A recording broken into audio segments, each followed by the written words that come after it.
வேத வாசிப்பு. சங்கீதம் 59. சவுல் தாவீதை கொல்லுதற்காக ஏவலாட்களை அனுப்பின போது அல்தஸ்கேத் என்னும் வாத்தியத்தில் வாசிக்க அவன் பாடி ராகத் தலைவனுக்கு ஒப்புவித்த மிக்தாம் என்னும் சங்கீதம் 1 முதல் 17 வரை. என் தேவனே, என் சத்துருக்களுக்கு என்னை தப்புவியும், என் மேல் எழும்புகிறவர்களுக்கு என்னை விலக்கி உயர்ந்த அடைக்கலத்திலே வையும். அக்கிரமக்காரருக்கு என்னை தப்புவித்து இரத்த பிரியரான மனுஷருக்கு என்னை விலக்கி ரட்சியும். இதோ என் பிராணனுக்கு பதிவிருக்கிறார்கள். கர்த்தாவே, என்னிடத்தில் மீறுதலும் பாவமும் இல்லாதிருந்தும் பலவான்கள் எனக்கு விரோதமாய் கூட்டம் கூடுகிறார்கள். என்னிடத்தில் அக்கிரமம் இல்லாதிருந்தும் ஓடி திரிந்து யுத்தத்துக்கு ஆயத்தமாகிறார்கள். எனக்கு துணை செய்ய விழித்து என்னை நோக்கி பாரும். சேனைகளின் தேவனாகிய கர்த்தாவே, இஸ்ரவேலின் தேவனே, நீர் சகல ஜாதிகளையும் விசாரிக்க விழித்தெழும்பும். வஞ்சகமாய் துரோகம் செய்கிற ஒருவருக்கும் தயை செய்யாதேயும். சேலா. அவர்கள் சாயங்காலத்தில் திரும்பி வந்து நாய்களைப் போல ஊளையிட்டு ஊரை சுற்றி திரிகிறார்கள்.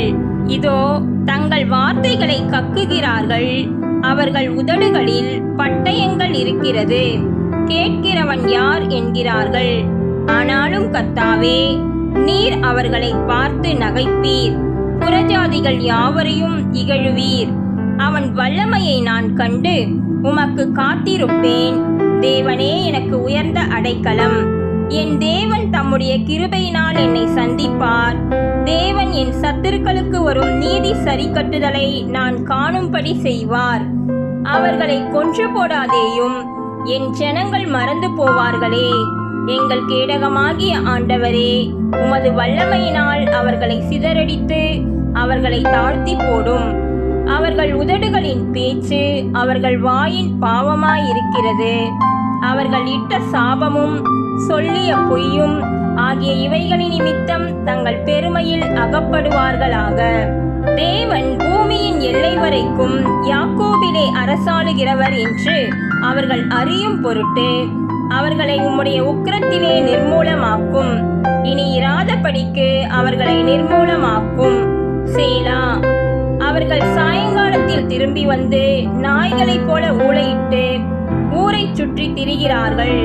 அவர்கள் உணவுக்காக அலைந்து திரிந்து திருப்தி அடையாமல் முறுமுறுத்து கொண்டிருப்பார்கள். நானோ உம்முடைய வல்லமையை பாடி காலையிலே உம்முடைய கிருபையை மகிழ்ச்சியோடு புகழுவேன். எனக்கு நெருக்கம் உண்டான நாளிலே நீர் எனக்கு தஞ்சமும் உயர்ந்த அடைக்கலமுமானீர். என் பெலனே, உம்மை கீர்த்தனம் பண்ணுவேன். தேவன் எனக்கு உயர்ந்த அடைக்கலமும் கிருபையுள்ள என் தேவனுமாயிருக்கிறார். கர்த்தர் தாமே நம்மை ஆசீர்வதிப்பாராக. ஆமேன்.